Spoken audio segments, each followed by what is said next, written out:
ठीक है। सीरीज का मतलब क्या हुआ, group related to each other repeated. ठीक है, आप लोग ने सीरीज का डेफिनेशन पढ़ के रखा होगा, ये बस एक मैं फॉर्मेलिटी अदा कर रहा हूँ। ठीक है, फिर इसके दूसरे पार्ट में चलते हैं। दूसरा पार्ट मतलब एक और डेफिनेशन टाइप का है। मतलब अब इसमें क्या है, हम लोग ने सॉल्यूशन ऑफ डिफरेंशियल इक्वेशन पहले भी सॉल्व किए हैं, पर अब ऐसे इस टाइप ऑफ क्वेश्चन में क्या है, हमें बोलेंगे कि आप सीरीज के फॉर्म में इसका सॉल्यूशन फाइंड आउट कीजिए। ठीक है, जब सीरीज के फॉर्म में बोलेगा तब हम समझ जाएंगे कि ये इसी चैप्टर से आया है, और इसके प्रोसीजर्स जो मैं आपको आगे के लेक्चर में आगे के पार्ट में बताने वाला हूँ, उसको हमें अप्लाई करना है। तो एक चीज देखते हैं, the procedure for obtaining solution of a linear differential equation of second order. ठीक है, तो यही है, सेम ही है, ये प्रोसीजर्स ही है हमारे सेकंड ऑर्डर की डिफरेंशियल इक्वेशन को फाइंड आउट करने के लिए। इधर सिर्फ सेकंड ऑर्डर ही होता है।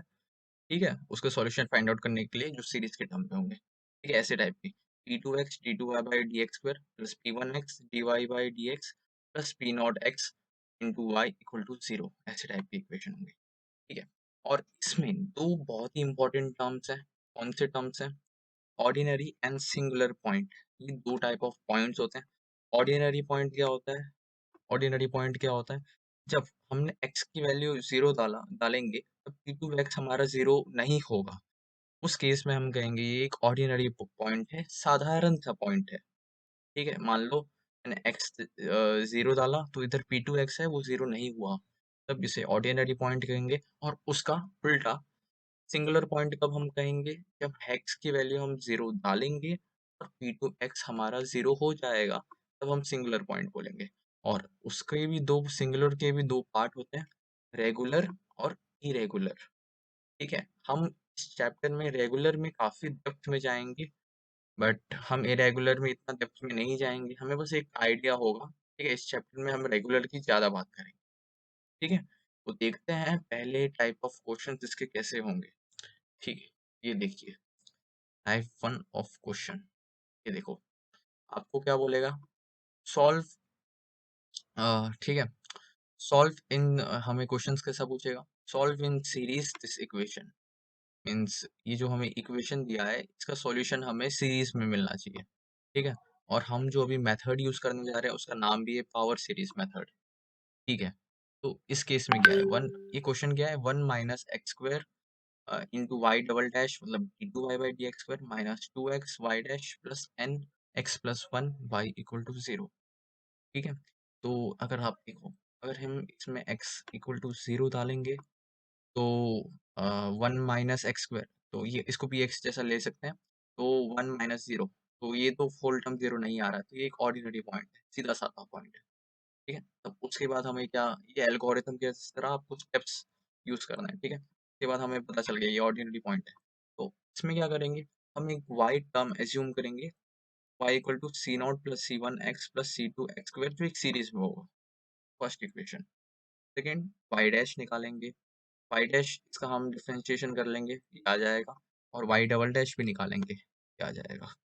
ठीक है, इसको हमने एज्यूम किया है। ठीक है, y को फिर हम क्या करेंगे, ये जो तीनों है, तीनों चीज है, इसको हम इस मेन इक्वेशन में पुट कर देंगे। ये जो आपको क्वेश्चन दिख रहा है, y डबल डैश में इसको पुट कर देंगे, y डैश में इसको पुट कर देंगे। जब आप लोग पुट कर दोगे तब आपको एक ऐसा बड़ा सा कॉम्प्लेक्स सा एक इक्वेशन मिलेगा। ठीक है, अब इसके आगे आपको कुछ नहीं करना है, आपको क्या करना है, equate all terms of x, मतलब सारे x के पावर को जीरो को इक्वेट कर देना है। ठीक है, हम मतलब कोएफिशिएंट्स को जीरो के इक्वेट करना है, मतलब x की पावर जीरो के कोएफिशिएंट को जीरो के इक्वेट करेंगे, x की पावर वन के कोएफिशिएंट को जीरो के इक्वेट करेंगे। ठीक है, जैसे इधर देखो, हमने इक्वेट जब हम करेंगे for x equal to zero पे हम इक्वेट करेंगे, जैसे इधर भी डायरेक्ट आप इधर से फाइंड आउट कर सकते हैं। ठीक है, मल्टीप्लाई करके, जैसे C not into N plus one. ठीक है, इसमें x की पावर इन्वॉल्व नहीं है तो इसका कोइफिशिएंट मिल गया, और वन इंटू सी टू। ठीक है, इधर कोइफिशिएंट मिल गया, तो हम जैसे x इक्वल टू जीरो निकाल लेंगे। ठीक है, उससे हम सी नॉट की वैल्यू निकालेंगे। ठीक है, मतलब सी टू की वैल्यू निकाल लेंगे, फिर हम ऐसे ही एक्स की पावर वन से सी थ्री की वैल्यू निकाल लेंगे, सी फोर की वैल्यू निकाल लेंगे। अब ऐसे ही हम सबकी वैल्यू निकाल लेंगे एक दूसरे के टर्म्स में। ठीक है, जैसे सी फोर की वैल्यू सी टू के टर्म्स में आएगी, सी थ्री की वैल्यू सी वन के टर्म्स में आएगी, ऐसे हम लोग निकाल लेंगे आराम से। तो हमारा एंड क्या होना चाहिए, हमें ना, जैसे इधर आप देख लो, सी टू की वैल्यू ये आई, सी थ्री की वैल्यू ये आई, C4 की वैल्यू यही आई, C5 की वैल्यू ये आई, ठीक है। तो हमें क्या करना है, सारे जो भी टर्म्स है ना उनको C0 और C1 के टर्म्स में ही निकालना है, ठीक है। C0 और C1 के टर्म्स में निकालना है। तो देखो आप इधर गौर से देखो, तो C2 को मैंने C0 और C3 को मैंने C1, C4 को C0, C5 को C1, ठीक है। मतलब जो भी सारे टर्म है आप ट्राई कीजिए कि C0 और C1 के टर्म्स में ही आ जाए। जब आपका आ जाएगा सारे मीन्स C0 और C1 के टर्म्स में, तो आप डायरेक्ट वाई पे पुट कर दिया। C0 की वैल्यू हमें मिल गई, ये रही, ठीक है। C1 की वैल्यू भी हमें मिल गई, ठीक है। C2 की वैल्यू भी हमें मिल गई, ये रही। जैसे C3 की वैल्यू भी मिल गई, ये रहा। ये जो सारे टर्म्स है C0 और C1 के टर्म्स में, और उसमें अगर जब पुट कर देंगे हम, और बाद में हम लोग क्या करेंगे, कॉमन निकाल लेंगे C0 के टर्म्स को अलग और C1 के टर्म्स को अलग, तो निकाल लेंगे, तब हमें एक y की वैल्यू मिल जाएगी, और यही हो जाएगा हमारा आंसर। सॉरी हाँ, इधर जो वाटर मार्क दिख रहा है मैंने पीडीएफ बनाते समय ले लिया, आई एम सॉरी हाँ, ठीक है। तो ये देखिए, ये रहा हमारा y की वैल्यू आ जाएगा। तो ऐसे ही हमें सॉल्व करना है, अगर ऐसे क्वेश्चन आए तो हम गलती ना करें, बिल्कुल इजीली सॉल्व करते हैं। Okay, thank you. अब हम मूव करते हैं अपने टाइप 2 के ऊपर। टू ऑफ क्वेश्चंस कह देंगे, मैं इसमें ट्राई करूंगा सारी वैरायटी करा दूं, मुझे रिपीट टेलीकास्ट अच्छा नहीं लगता, तो एक ही टाइप ऑफ क्वेश्चन बार बार रिपीट कराने की कोई सेंस नहीं है, ठीक है। तो टाइप 2 ऑफ क्वेश्चन कैसे आएंगे, सेम ऐसा ही क्वेश्चन रहेगा, सॉल्व सीरीज ही बोलेगा, ठीक है, पावर सीरीज मेथड से। पर इधर जैसे आपको इधर जीरो दिख रहा था, इधर आपको एक टर्म दे देगा x² + 2x + 2। इस केस में हमें क्या करना है, ये जो टर्म है इसको एलएचएस में आप लोग ले आइए, आप ले आएंगे, और उसके बाद आपको कुछ नहीं करना है, आंख बंद करके जो इधर प्रोसीजर अप्लाई किया वही इधर आप कर दीजिएगा, ठीक है। Same repeat as first question, तो वही प्रोसेस करना है आपको, बहुत ही आसानी से आंसर मिल जाएगा, ठीक है। बस इसको इतना ही लाना था, ठीक है। हमने टाइप 2 भी कर लिया, अच्छा आया, समझ आया, वाह वाह। अब हम मूव करते हैं type 3 of question. Type 3 of question में क्या पूछेगा आपसे, पावर सीरीज मेथड का ये भी क्वेश्चन होगा, ऐसा ही क्वेश्चन होगा, पर इसमें पूछेगा इन सीरीज, हमें ये सॉल्व करना है in series about ordinary point x = 1। जब हमारा x = 1 होगा ऑर्डिनरी पॉइंट, तब क्या होगा, ठीक है। ये सब क्वेश्चन में आपको कोई ऑर्डिनरी पॉइंट एग्जैक्ट नहीं दिया था, ठीक है। जब इधर x = 1 दिया, इसमें दिया है, तो आपको क्या करना है, 1 की वैल्यू पुट करनी है, सारे जो भी टर्म्स है, जैसे इधर के टर्म्स इधर के टर्म, तो आपको पता चलेगा कि ये जो y के टर्म्स है, तो ये y डैश होगा, y डैश y के टर्म्स सब जीरो हो रहे हैं, ठीक है, तब जीरो हो रहा है। तब उस केस में हमें क्या करना है, चेंज करना है, x की वैल्यू चुपचाप v+1 डाल दीजिए, ठीक है। तो v की वैल्यू आ जाएगी x-1, ठीक है। ये एक चीज वापस दिखाता हूँ, जैसे और उसके बाद आप v को डिफरेंशिएट कीजिए x के रिस्पेक्ट में, तब आपको dv/dx मिल जाएगा =1। अब इसको कैसे यूज करेंगे हम, जैसे dy/dx को आप कैसे लिख सकते हैं, dy/dv, dv/dx ऐसे लिख सकते हैं ना। तो हमें dv/dx चाहिए, तो हम हमें इधर से मिल जाएगा, तो dy/dx को आप dy/dv भी लिख सकते हैं, एक तरह से सब्स्टिट्यूशन हम कर रहे हैं। तो d2y/dx² को आप d2y/dx² dv² भी लिख सकते हैं, ठीक है। और उसी तरह जो उसको इधर सब्स्टिट्यूट कर दीजिए, d2y की जगह d2y/dv² को सब्स्टिट्यूट कर देंगे इधर, और बाद में सेम जो इस क्वेश्चन में प्रोसीजर अपनाया, क्योंकि आपको वैसे ही टर्म्स मिल जाएगा। अब आप वन पुट करें तो dy/dv जीरो नहीं हो रहा है, और y भी जीरो नहीं हो रहा है, तो आप इसे बिल्कुल इजीली अप्लाई कर दीजिए फर्स्ट मेथड का, जो मैंने फर्स्ट मेथड बिल्कुल आसानी से समझाया, वो पावर सीरीज, यही एल्गोरिथम टाइप के मेथड को यूज कीजिए और आपको आंसर आ जाएगा, ठीक है। तो कितनी आसानी से सारे आंसर आ जाएंगे, ठीक है, तो टेंशन की बात नहीं है। अब हमने टाइप 3 भी कर लिया, वाह, समझ आया, ठीक है। अब हम मूव करते हैं टाइप 4 ऑफ क्वेश्चंस में, ठीक है। तो ये जो टाइप 4 ऑफ क्वेश्चन, पहले ही मैं बता दूं, ये चैप्टर बहुत ही छोटा सा चैप्टर है, ठीक है, तो इसमें टेंशन लेने की बात नहीं है। और ये जो मैंने टाइप 3 का जो क्वेश्चन बताया, वो इतना इम्पोर्टेंट नहीं है, ठीक है। ये इतना इम्पोर्टेंट ऐसे क्वेश्चन नहीं आते हैं, काफी रेयर क्वेश्चन है, कंफ्यूजिंग आपको लगा होगा, आप चाहें तो स्किप कर सकते हैं आराम से, ठीक है। तो चलिए अब मूव करते हैं टाइप 4 ऑफ क्वेश्चन में, ठीक है। फाइंड रेगुलर रेगुलर और सिंगुलर पॉइंट हो डिफरेंशियल इक्वेशन। अब इसमें फाइंड हमें करना है रेगुलर और सिंगुलर पॉइंट कौन कौन से होंगे। ऐसे टाइप ऑफ क्वेश्चन आपको आएंगे टाइप 4 में। सॉरी मैंने टाइप 2 लिखा हुआ है, हो जाता है थोड़ा सिक्वेंसिंग में। तो पहला क्वेश्चन आप, मैं इसको क्वेश्चन के वे से समझाता हूँ। जैसे आपको इसमें भी मेथड यूज करना है, अप्लाई करना है, कुछ नॉर्म्स है जिसको हमें अप्लाई करना है। जैसे ये आया पहला question, 2x² y double dash plus 3x y dash plus x² minus 4 into y equal to 0, हमारा क्वेश्चन। ठीक है, अब इसमें आपको क्या करना है, जो भी इधर इधर जो भी टर्म है ना, उसको आपको डिवाइड कर देना है फोर इक्वेशन से, तो आप कर दोगे। ठीक है, अब जब आप डिवाइड कर दोगे, तब ये जो टर्म होगा ना, जो वाई डैश के साथ होता है, उसको हम पी एक्स का नाम देते हैं। इसकी वैल्यू हो जाएगी 3/2x। और जो वाई के साथ होता है उसको क्यू एक्स का नाम देते हैं। तो ये आ जाएगा x² minus 4 divide by 2x²। ठीक है, अब उसके बाद हमें क्या करना है, उसके बाद हमें देखना है कि ये ये जो दोनों इक्वेशन है कौन से पॉइंट में डिफाइन नहीं है। तो जब आप पुट करोगे तब आपको पता चलेगा कि जीरो में ये दोनों डिफाइन नहीं है। 3/2 इंटू जीरो इन्फिनिटी जा रहा है, और टू भी इन्फिनिटी जा रहा है। ठीक है, डिफाइन नहीं है, सॉरी इन्फिनिटी। ठीक है, दोनों जा रहे हैं। तब अब हमें क्या करना है, जब ऐसा कोई भी पॉइंट जहाँ इन्फिनिटी जा रहा है तो उसी को हम ऑर्डिनरी पॉइंट कहते हैं। और उसके बाद हमें क्या करना है, देखो हमें चेक भी करना पड़ेगा। इधर x है ना, तो पी एक्स के बाजू में आप मतलब इधर मल्टीप्लाई कर दो x। ठीक है, x माइनस 0, क्योंकि ये 0 पे आएगा। ठीक है, ऑर्डिनरी, तो हम ऐसे लिखेंगे। ठीक है, तब आपको चेक करना है, तो अभी जो बन रहा है 3/2 वो तो फाइनाइट है ना। हाँ फाइनाइट है। तो हाँ, इस केस पहला केस उसने पास कर लिया कि हाँ 0 पे हो सकता है। फिर क्यू एक्स में हमने देखा, क्यू एक्स में स्क्वायर के टर्म्स में आएगा, तो आप एक्स स्क्वायर को इधर भेज दीजिए। ठीक है, Q x into x minus 0 का होल स्क्वायर और x² माइनस 4/2। अब देखो ये फाइनाइट तो है ना। हाँ भाई, नीचे कुछ है ही नहीं तो फाइनाइट है ये। तो ये दोनों कंडीशन पास कर रहा है, मतलब x इक्वल टू 0 एक रेगुलर सिंगुलर पॉइंट है। ठीक है, इधर से हमने पता कर लिया कि रेगुलर पॉइंट, मैंने जैसे बोला रेगुलर और सिंगुलर, इसका एक क्लासिफिकेशन है।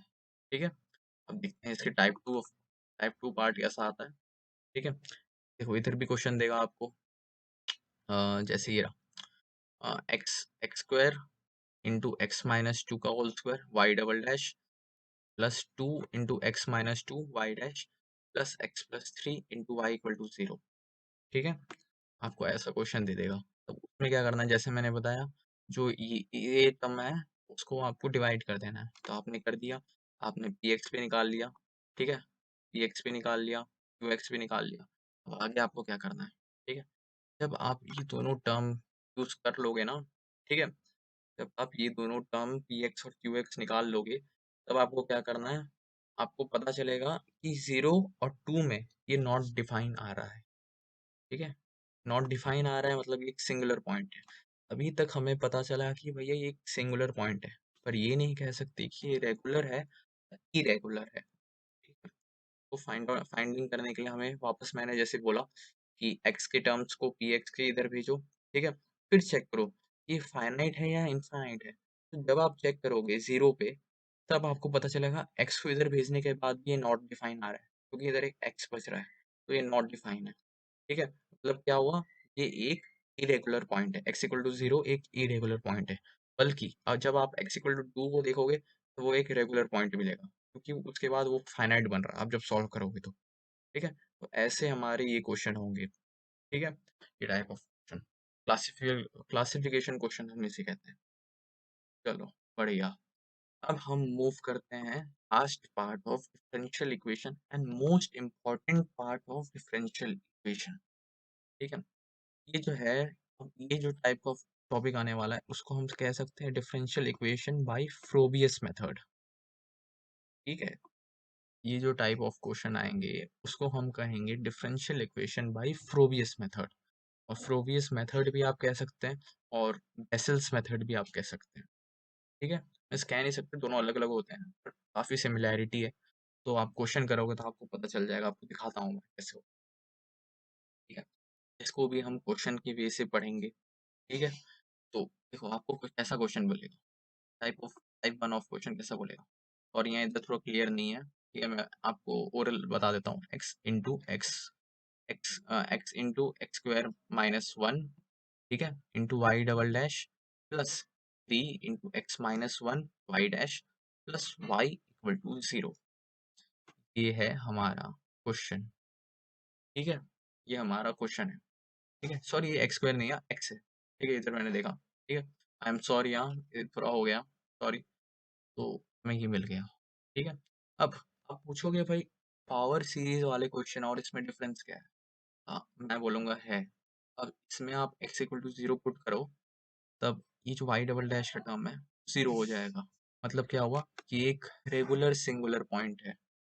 ठीक है, डेफिनेशन के हिसाब से ये देखो, ये रहा इसका डेफिनेशन।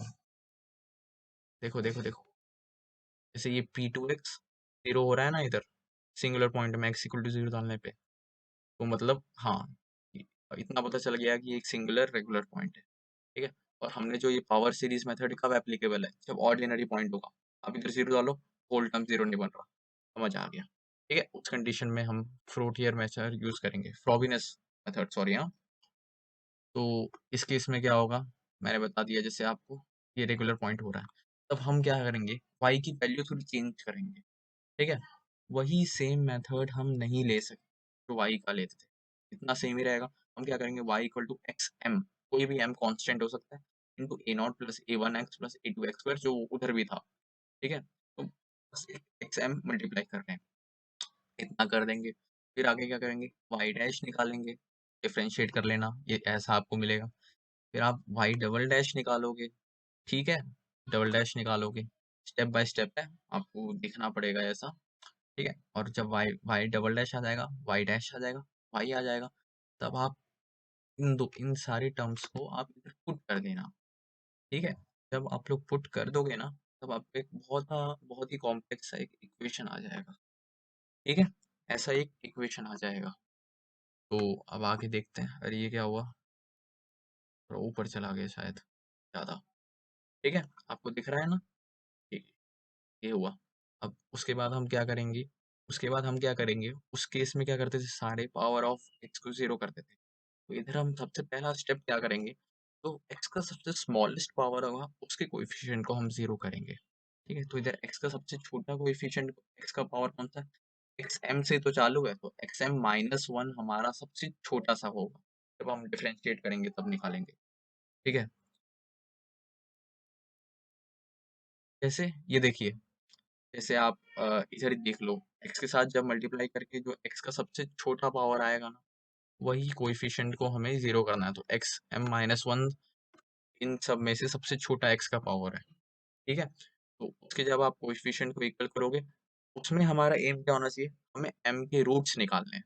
ठीक है, एम के रूट्स, तब आप जब आप सॉल्व करोगे तो आपको एम के ये पहला आएगा ऐसा, अगर मान लो ऐसा रूट आ गया, 0 0 आ गया। ठीक है, इफ इक्वल रूट्स आए, तब आपकी कंडीशन है कि आपका जो सॉल्यूशन होगा वो क्या होगा, y equal to C1 y m1 plus del y by del m2 C2। आपको कुछ नहीं समझ आया होगा, मैं बताता हूँ।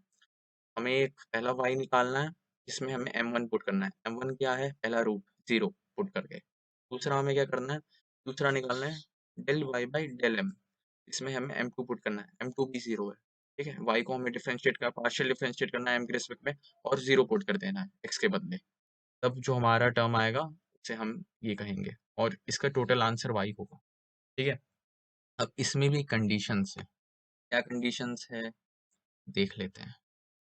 ये देखिए, जब रेगुलर होगा तब क्या कंडीशन है, केस 1 कि जब डिस्टिंक्ट रूट m के हमारे डिस्टिंक्ट रूट होंगे, और जैसे m1 और m2 डिस्टिंक्ट होंगे, इक्वल नहीं होंगे, और उनका डिफरेंस भी इंटीजर नहीं होगा, तब हमारा केस क्या बोलेगा कि ऐसे हम डायरेक्ट लिख सकते हैं C1 y m1, मतलब x के बदले m1 आप डाल दो, और दूसरे C2 y m2, मतलब दोनों रूट है ना, तो दोनों डाल दो। ठीक है, तो जो आपका आएगा वही आंसर होगा।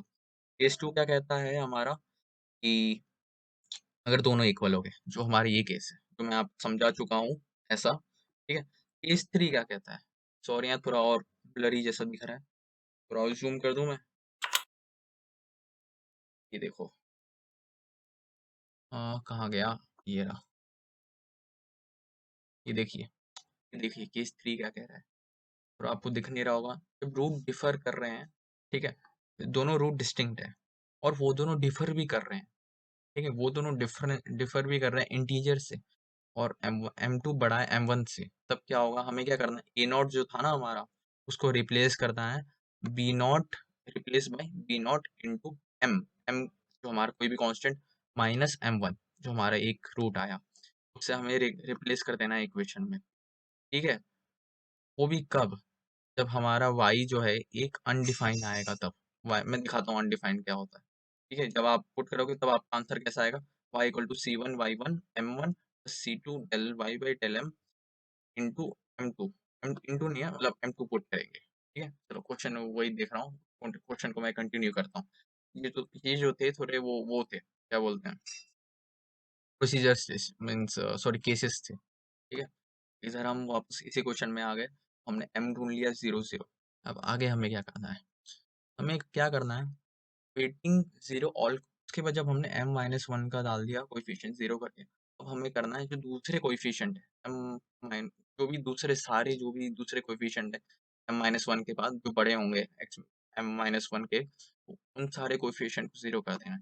जब आप लोग करोगे, जैसे पहले मैंने xm के कोएफिशिएंट को किया तो मुझे एक रिलेशन मिला a not equal to a1, फिर मैंने xm+1 के रिलेशन में किया तो मुझे एक रिलेशन मिला a1 इक्वल टू a2। तो वैसे ही मुझे सारे रिलेशन मिल रहे थे। मैंने इसमें, मुझे सब नहीं निकालना है, मुझे एक दो ही केस निकालना है, उसके बाद मुझे देखना है पैटर्न क्या बन रहा है। तो मुझे पता चला कि सारे जो A0 A1 सब इक्वल हैं। तो जब भी सब इक्वल है तो सबकी वैल्यू मैं डाल दूंगा। इसमें मुझे क्या चाहिए, y A0 के टर्म्स में ही चाहिए। ठीक है, मेरा एम है कि A1 भी A0 के टर्म में है और A2 भी A0 के टर्म में। तब मुझे पता चला कि भाई सब तो इक्वल ही है। ठीक है, तो जब मैं ऐसे करूंगा तो मुझे मिल गया y का इक्वेशन मिल गया मुझे, सॉरी y मिल गया xm A0, मैंने A0 कॉमन ले लिया, 1 plus x square plus x square x plus x square plus x cube, ऐसा मिल जाएगा मुझे। ठीक है, तो जब ऐसा मिल जाएगा, अब मैंने क्या बोला, सॉल्यूशन के लिए क्या चाहिए, C1 M1 चाहिए इधर। M1 क्या होगा हमारा, हमारा क्या M1 क्या था, M1 हमारा 0 है और M2 भी हमारा 0 है। तो y में x के बदले हम 0 डाल देंगे। ठीक है, x के सॉरी x के बदले जब भी मैं 0, सॉरी m के बदले 0 डाल दूंगा। ठीक है, ये जैसे इधर टर्म है m का, उसके बदले मैं 0 डाल दूंगा तो मुझे ये मिल जाएगा। ठीक है, x की पावर 0 तो 1 ही हो जाएगा वो। ठीक है, तो ये पहला मुझे मिला। अब दूसरा मुझे क्या चाहिए, del y by del m, तो मैं पार्शियल डिफरेंशिएट कर दूंगा m के रिस्पेक्ट में। ठीक है, जब मैं पार्शियल डिफरेंशिएट करूंगा तो मुझे एक ऐसा टर्म मिलेगा। ठीक है, अब जब मुझे एक ऐसा टर्म मिल ही चुका है, अब मैं क्या करूंगा, ठीक है, अब y मैंने ले लिया क्योंकि वो कॉमन आ रहा, log x का कॉमन आ रहा था। ठीक है, तो मैंने पार्शियल डिफरेंशिएट, इसमें कौन सा पता है आपको लगेगा, x वाला टर्म लगेगा, ax वाला डिफरेंशिएशन यूज करना पड़ेगा। xm है ना, x को a की टर्म e जैसा ले लो और m को x की तरह। तो x का डिफरेंशिएशन क्या होता है बताओ, पढ़े हो आप लोग 12th में, ax इंटू लॉग एक्स। ठीक है, वो होता है, तो मैंने ये निकाल लिया। ठीक है, del y by del m भी निकाल लिया, और अब उसमें पुट कर दूंगा m इक्वल टू 0।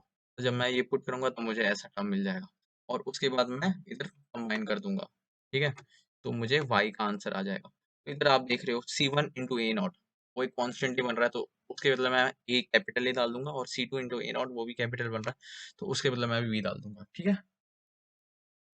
ठीक है, होप आप सबको आ गया होगा ये। ठीक है, तो ठीक है, तो अच्छा लगा आप लोग को, अच्छा लगा ही होगा। ठीक है, तो ठीक है, थैंक यू। अब हम इसको, ये चैप्टर हमारा इसी के साथ बहुत ही ब्यूटीफुली तरीके से खत्म होता है। ठीक है, तो थैंक यू। आपको अच्छा लगा, अच्छा लगे तो एक कमेंट मार देना, और कुछ भी कमी है तो आप कमेंट लिख के बता देना, भाई ये सब कमी है जो मैं फुलफिल करने का, मैं फुलफिल कर ही दूंगा। Okay, thank you.